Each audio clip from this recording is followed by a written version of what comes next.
Hello everyone, economics वाला मैं Pradeep Sharma YouTube channel में आप सभी का स्वागत है। तो कैसे हैं आप सब? आशा करते हैं आप सब अच्छे होंगे, स्वस्थ होंगे और अच्छे से अपने एग्जाम्स की प्रिपरेशन है वो मन लगाकर कर रहे होंगे। देखिए, जो हमारा टॉपिक चला हुआ है वो है मेजरमेंट ऑफ नेशनल इनकम, और इसके अंदर जो हम प्रोडक्ट मेथड और जो वैल्यू एडेड मेथड है वो पिछली क्लासेज में हम आपको करवा चुके हैं।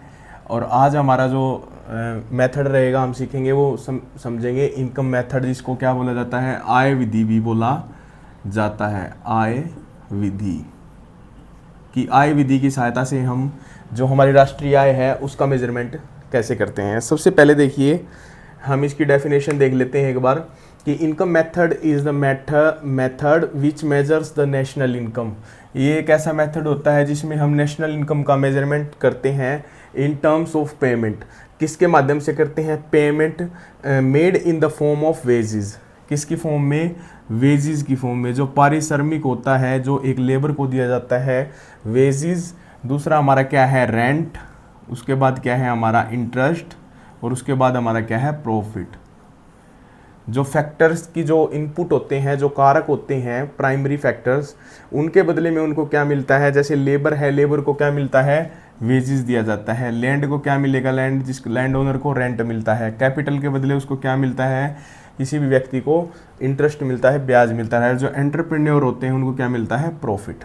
ठीक है, तो इन जो इनकम मेथड है हम इसमें यही करेंगे, जो वेजेस, रेंट, इंटरेस्ट और प्रॉफिट है, जो किसके बदले मिलता है? जो फैक्टर ऑफ प्रोडक्शन होता है, प्राइमरी फैक्टर ऑफ प्रोडक्शन, जैसे कि labour, land, capital, entrepreneurs, respectively in their productive services. जो प्रोडक्टिव सर्विसेज है उसके बदले में ये देते हैं इन एन अकाउंटिंग ईयर, और एक जो वित्तीय वर्ष है उसके अंदर इसका कैलकुलेशन किया जाता है। जितनी भी एक साल के अंदर एक देश के अंदर वेजेस, रेंट, इंटरेस्ट और प्रॉफिट है, इन सभी को जोड़कर हम क्या करते हैं? राष्ट्रीय आय का आकलन किया जाता है, मेजरमेंट ऑफ नेशनल इनकम किया जाता है। ठीक है, तो भारत के अंदर है जो आय विधि का प्रयोग हम किस किस क्षेत्र में करते हैं आय गणना के लिए। तो सबसे पहले है गैर पंजीकृत विनिर्माण। जो गैर पंजीकृत विनिर्माण उद्योग होते हैं उनकी जो इनकम का कैलकुलेशन है वो आय विधि से किया जाता है। जैसे कि गैस, बिजली, जलापूर्ति, आपका बैंकिंग, बीमा, परिवहन, संचार, अचल संपत्ति। ठीक है, आवास गृह, जो आवास गृह हो गए हमारे, जो होटल गृह, होटल हैं, रेस्टोरेंट्स हैं। ठीक है, जो हमारी बिजनेस से रिलेटेड सर्विसेज हैं, ट्रेड है, होटल, सार्वजनिक जो प्रशासन है, प्रतिरक्षा, ये सभी सेवाएं हैं। इन सभी का जो इनकम का, जो नेशनल इनकम का मेजरमेंट किया जाता है वो हम किस विधि से करते हैं? आय विधि से किया जाता है। ठीक है, तो अब हम सीखेंगे कि इनकम मेथड के अंदर क्या क्या वो स्टेप्स हैं जिसमें हम क्या करते हैं? इनकम का मेजरमेंट करते हैं। तो देखिए इसके अंदर क्या है। तो अब देखिए क्या है इनकम मेथड के अंदर जो हम मेजरमेंट करते हैं। सबसे पहला स्टेप क्या होता है? Identification and classification of the producing services. जितनी भी हमारी क्या है प्रोड्यूसिंग सर्विसेज हैं, सबसे पहले हम क्या करते हैं? उनका आइडेंटिफिकेशन करते हैं। जैसे कि हमने क्या था, वैल्यू एडेड मेथड में भी किया था। हमें पता है कि किसी भी इकोनॉमी के अंदर क्या है, 3 सेक्टर्स होते हैं, primary sector, secondary sector and tertiary sector. Primary sector क्या है? हमारा प्राथमिक उद्योग, जिसके अंदर क्या है, हम नेचुरल रिसोर्सेज हैं, एग्रीकल्चर है, माइनिंग है, उन सभी का हम क्या करते हैं? उत्पादन उसके अंदर किया जाता है। सेकेंडरी सेक्टर क्या है? इसको मैन्युफैक्चरिंग उद्योगों को इसके अंदर हम क्या करते हैं? शामिल करते हैं। जैसे कि क्या है, कपड़े से हम क्या हम जैसे कपास से किस चीज़ का बना रहे हैं? कपड़ा बना रहे हैं। गन्ने से हम क्या बना रहे हैं? जैसे चीनी बना रहे हैं। तो जितने भी मैन्युफैक्चरिंग इंडस्ट्रीज हैं वो हम सेकेंडरी सेक्टर के अंदर लेते हैं। टर्शरी सेक्टर हमारा क्या है? सर्विसेज से रिलेटेड रहता है। तो अब हमने क्या किया? सबसे पहले इनको आइडेंटिफाइड किया, फिर क्लासिफाइड किया, और वो करने के बाद अब हमने देखा कि इन उद्योगों के अंदर हमें किन किन फैक्टर्स इनपुट की ज़रूरत है। जैसे कि हमें लेबर की ज़रूरत है, या हमें क्या है, लैंड की ज़रूरत है, कैपिटल की ज़रूरत है, और उन सभी के बदले जो फैक्टर इनकम है वो क्या क्या दी जाती है। जैसे कि लेबर को क्या देंगे? हम वेजेस देंगे। ठीक है, लैंड के बदले क्या दिया जाता है? रेंट। उन सभी को जोड़कर हम क्या करते हैं? नेशनल इनकम का इसके अंदर मेजरमेंट करते हैं। ठीक है, आइडेंटिफिकेशन के बाद उसके बाद क्या है? स्टेप 2 आएगा। स्टेप 2 में हमारा क्या है? Meaning and the classification of factor income. तो अब हम समझेंगे कि एक फैक्टर इनकम क्या है और उसको क्या कैसे कैसे हम क्लासिफाइड करेंगे। तो सबसे पहले देखिए कि फैक्टर इनकम क्या होती है। फैक्टर इनकम को हम क्या बोलते हैं? अर्नड इनकम बोला जाता है। EAR, earned income. मतलब वो इनकम जो हमने क्या की है, कमाई है। ठीक है, कमाई करके किसके बदले कमाई है, हमने वो क्या दिया है, वर्क किया है, या हमने किसी को सर्विस मतलब हमने सर्विस दी। ठीक है, या हमने मेहनत करके जो पैसा कमाया उसको हम क्या बोलते हैं, फैक्टर इनकम बोलते हैं। ठीक है, इसके अंदर क्या है, जो हस्तांतरण भुगतान होते हैं उसको हम इंक्लूड नहीं करते। यहाँ पे मैं एक बार नोट कर देता हूँ, इसके अंदर जो हस्तांतरण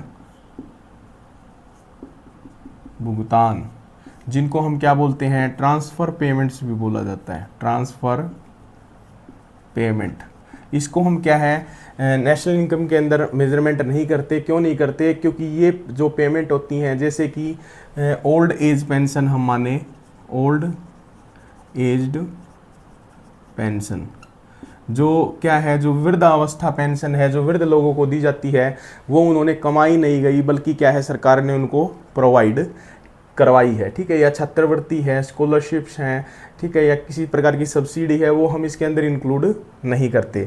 लेकिन क्या है, इसके अंदर क्या इंक्लूड किया, जैसे कि रिटायर्ड पर्सन पेंशन, जो रिटायर्ड पर्सन है, जैसे या आर्मी से हैं या गवर्नमेंट के पर्सनस हैं जो अभी पेंशन ले रहे हैं, उसको हम राष्ट्रीय आय के अंदर कैलकुलेट करते हैं। क्यों करते हैं, क्योंकि इन्होंने पहले क्या है, सर्विस प्रोवाइड करी है और उनके बदले क्या है, इनको रिटायर्ड पेंशन दी जा रही है। ठीक है, तो इसको इंक्लूड करेंगे, लेकिन ओल्ड एज पेंशन को हम इसके अंदर मेजरमेंट नहीं करते। ठीक है, तो हमने फैक्ट्री इनकम के बारे में पता कि फैक्ट्री इनकम वो इनकम जो हमने कमाई है अपनी, क्या है, हमने सर्विस प्रोवाइड करके हमने पैसा कमाया, वो हमारी क्या होती है, फैक्ट्री इनकम कहलाती है। ठीक है, फैक्ट्री इनकम भी क्या है, 3 तरह की होती है। कितने तरह की होती है फैक्ट्री इनकम, 3 तरह की होती है। सबसे पहला है कर्मचारियों का पारिश्रमिक। जो कर्मचारी होते हैं उनको क्या दिया जाता है, पारिश्रमिक दी जाती है, उनको वेजेस और सैलरी दी जाती है। सबसे पहले क्या देखेंगे इसके अंदर, नगद मजदूरी। मान के चलिए एक लेबर है, उसको 10,000 रुपये पर मंथ क्या दिया जाता है, पैसे दिए जाते हैं, तो वो उसकी क्या कहलाती है, नगद मजदूरी कहलाएगी। ठीक है, दूसरा इसको हम ले सकते हैं किस्म के रूप में आए। किस्म के रूप में आए होता है कि इन काइंड ऑफ पेमेंट, मतलब वस्तुओं के रूप में हम क्या करते हैं, पेमेंट करते हैं। जैसे हमने किसी को बोल दिया कि भाई, जैसे क्या करता है, किसी मिल में काम कर रहा है, इसको बोल दिया जाए कि आपकी 10,000 रुपये आपको कैश मिलेंगे, प्लस में आपको क्या मिलेगा, 2,000 रुपये की, जैसे कि वो चीनी उद्योग में काम कर रहा है तो उसको बोलते हैं कि आपको 50 kg साथ में आपको क्या मिलेगी, चीनी मिलेगी। तो वो इन काइंड ऑफ पेमेंट हो गई। ठीक है, वस्तुओं के रूप में उसको क्या है, किस्म के रूप में आए, वो उसकी मानी जाएगी। या हम इसको इंक्लूड करते हैं सामाजिक सुरक्षा योजनाओं में मालिकों का योगदान। कोई भी सामाजिक सुरक्षा योजनाएं हैं उसमें क्या है, जो एंटरप्रेन्योर होते हैं उनका जो योगदान है वो भी कर्मचारियों के पारिश्रमिक के अंदर ही हम इंक्लूड करते हैं। रिटायर्ड पर्सन पेंशन, मैंने बताया कि जो लोग क्या है, अपनी सेवाएं गवर्नमेंट सेक्टर या निजी क्षेत्र में दे चुके हैं और उनको क्या है, पेंशन के रूप में क्या है, एक फंड हर मंथ उनको दिया जाता है, वो भी हम क्या करते हैं, कर्मचारियों के पारिश्रमिक का जब कैलकुलेशन करेंगे उसके अंदर हम इसको ऐड करते हैं। ठीक है, इसके बाद जो दूसरा टाइप रहेगा फैक्ट्री इनकम का, वो रहेगा प्रचालन अधिशेष। प्रचालन अधिशेष का मतलब क्या है, संपत्ति और उद्यमशीलता से प्राप्त आय। जो किसी भी संपत्ति है, जैसे क्या है, मेरे पास लैंड है, तो लैंड के बदले में अगर किसी को देता हूं तो मुझे क्या मिलता है, रेंट। तो संपत्ति के बदले हो गया। उद्यमशीलता मतलब एंटरप्रेन्योर, उसके बदले जो उनको आय मिलती है, जैसे कि संपत्ति, जैसे लगान मिल गया, किराया, रॉयल्टी, ब्याज। ठीक है, ये तो सभी हो गया। प्लस में क्या है, उद्यमशीलता क्या मिलता है, लाभ। लाभ को भी यहाँ पे 3 उसमें डिवाइड किया जाता है। पहला है लाभांश। लाभांश लाभ का वह भाग होता है जो क्या है, एंटरप्रेन्योर, मान के चलिए 4 क्या हैं, पार्टनर्स हैं जो एक क्या करते हैं, एक उद्योग को चला रहे हैं। ठीक है, तो उनमें जब लाभ होता है, लाभांश लाभ का वह भाग है जो सभी में क्या है, डिस्ट्रीब्यूट होगा, चाहे वो एक रेशो में हो, चाहे वो बराबर हो, जैसे भी हो, वो उनकी पार्टनरशिप डीड है उसके अकॉर्डिंग होता है। लेकिन क्या है, लाभांश लाभ का वह भाग है जो सभी में क्या है, वितरित होगा। ठीक है, निगम कर क्या है, जो टैक्स है, ये क्या दिया जाता है, ये गवर्नमेंट को प्रोवाइड करते हैं एंटरप्रेन्योर्स। किसको देते हैं, गवर्नमेंट को। ये भी एक लाभ का ही एक हिस्सा होता है। इसके बाद बचता है अवितरित लाभ, अनडिस्ट्रीब्यूटेड प्रॉफिट। क्या होता है, ये लाभ का वह हिस्सा होता है जिसको क्या है कि जो क्या है, जो इसके जो ओनर्स होते हैं वो क्या करते हैं, किसी भी उद्योग के, वो इसका एक भाग, मान के चलिए इन्होंने यहाँ पे क्या किया, 50 लाख रुपए इन्होंने क्या कर लिया,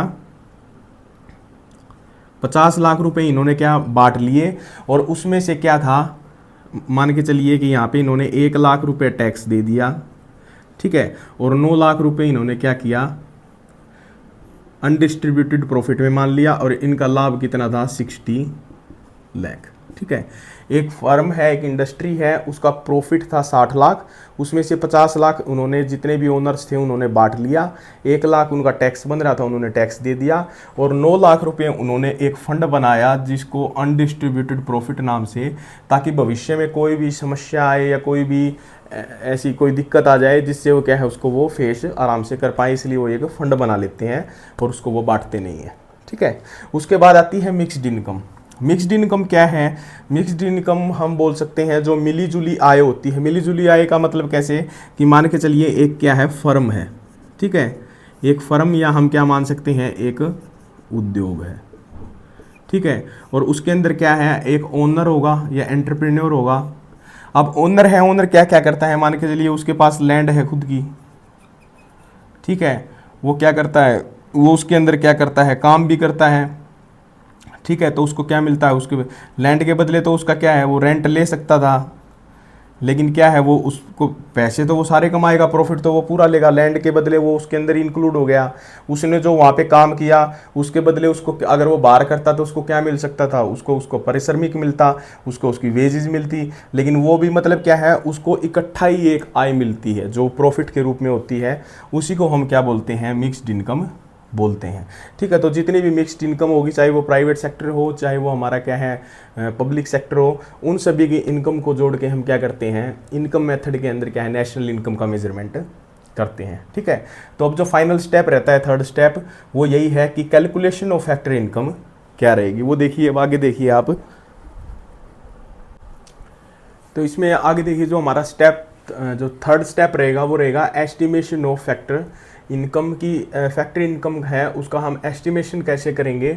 तो सबसे पहले मैंने आपको बताया था कि देखिए इसके अंदर अगर हम बात करें कि आय हमारी क्या है, हम आय विधि की बात कर रहे हैं, आय हमें किस किस स्रोत से प्राप्त होगी, या तो हमें वेजेस के रूप में, वेजेस या सैलरी के रूप में, या हमें किसके रूप में मिलेगी, अगर हमारे पास लैंड है तो हमें उस किसके बदले मिलेगी, रेंट के रूप में मिल जाएगी। अगर हमने कैपिटल लगा रखी है तो हमें क्या मिल जाएगा, ब्याज मिल जाएगा, इंटरेस्ट मिल गया, और यदि एंटरप्रेन्योर है तो हमें क्या मिल गया, प्रॉफिट मिल गया। यही क्या है, यही फॉर्म है हमारी इनकम का। इनकम हम इतनी ही रूप में क्या करते हैं, कैलकुलेशन करते हैं एक इनकम का। तो इसमें भी यही है कि इसमें हम एस्टिमेशन कैसे करेंगे, जो कर्मचारी हैं उनका पारिश्रमिक जो मैंने आपको बताया था, वो चाहे वो कैश के रूप में भी हो सकता है, वस्तुओं के रूप में भी हो सकता है, वो सब इसके अंदर हम इंक्लूड करेंगे। और उसमें यदि हम क्या जोड़ दें, प्रचालन अधिशेष। प्रचालन अधिशेष मैंने आपको पहले ही बताया, या भी मैंने मेंशन कर रखा है कि प्रचालन अधिशेष हमारा क्या है, लगान के रूप में, ब्याज के रूप में और लाभ के रूप में क्या है, हमारा प्रचालन अधिशेष होता है, ठीक है। रेंट, इंटरेस्ट और प्रॉफिट। तो हमने यहाँ पे वेजेस ले लिया, यहाँ से हमने क्या लिया, वेजेस, ठीक है। यहाँ पे प्रचालन अधिशेष में हमने क्या लिया, रेंट, इंटरेस्ट और प्रॉफिट, ठीक है। और ये जो हमारी थर्ड वन रहेगी हमारी मिश्रित आय, जो मिक्स्ड इनकम है वो भी हमारा क्या है, वेजेस के रूप में भी हो सकती है, रेंट के रूप में भी, इंटरेस्ट और प्रॉफिट ये इकट्ठी होती है। इन सभी को हम जब जोड़ देते हैं तो ये हमारी पहली बात तो किसके ऊपर होती है, ये फैक्टर कॉस्ट के ऊपर होते हैं ये सभी, ठीक है। तो जब हम इन सभी को जोड़ देंगे तो हमारे पास एक देश का क्या आ जाता है, national domestic product at factor cost, national domestic product at factor cost, ठीक है। और जब इसमें हम क्या जोड़ देते हैं, net factor income from abroad, जो निवल हस्तांतरण आय होती है अन्य देशों से, उसको यदि हम इसके अंदर जोड़ देते हैं तो हमारे पास क्या आता है, NNP at FC. NNP at FC का मतलब क्या है, net national product at factor cost, ठीक है। और इसी को हम क्या बोलते हैं, राष्ट्रीय आय। तो ऐसे करके हम क्या करते हैं, इनकम मेथड के थ्रू क्या करते हैं, किसी भी देश की राष्ट्रीय आय की गणना हम करते हैं, ठीक है। इसके अंदर कुछ स्टेप्स, कुछ मतलब नियम दिए गए हैं वो अब हम देखेंगे किस किस को हम इसके अंदर कैलकुलेशन मतलब लेंगे और किसको हम इसके अंदर नहीं जोड़ दें, ठीक है। वो हम देखते हैं। अब आगे देखिए आप एक बार, अब इसमें देखेंगे हम जो इनकम मेथड है, इसका कैलकुलेशन करते समय हमें क्या है, कुछ सावधानियां बरतनी पड़ती हैं ताकि डबल काउंटिंग ना हो। तो सबसे पहले जो ट्रांसफ़र पेमेंट्स होती हैं जिनको हम हस्तांतरण भुगतान बोलते हैं, जैसे कि ओल्ड एज पेंशन,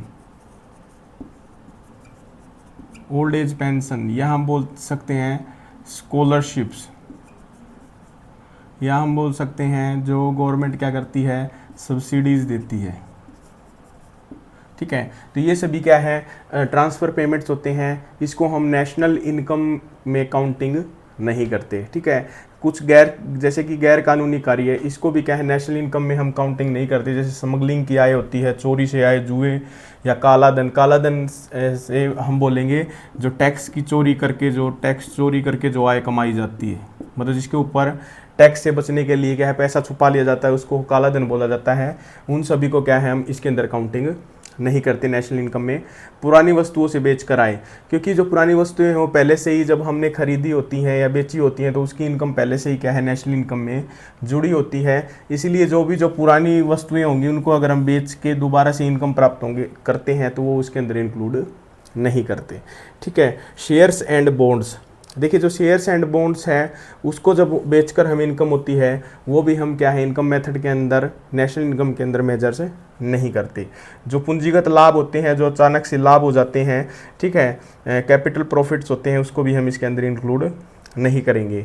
और क्या है, सेल्फ प्रॉपर्टी, मकानों में मालिक रह रहे हैं। देखिए जो ओनर्स हैं जो अपने मकानों में रह रहे हैं, वो जो किराया वो ले सकते थे, वो किराया हम क्या है, नेशनल इनकम के अंदर इंक्लूड नहीं करते।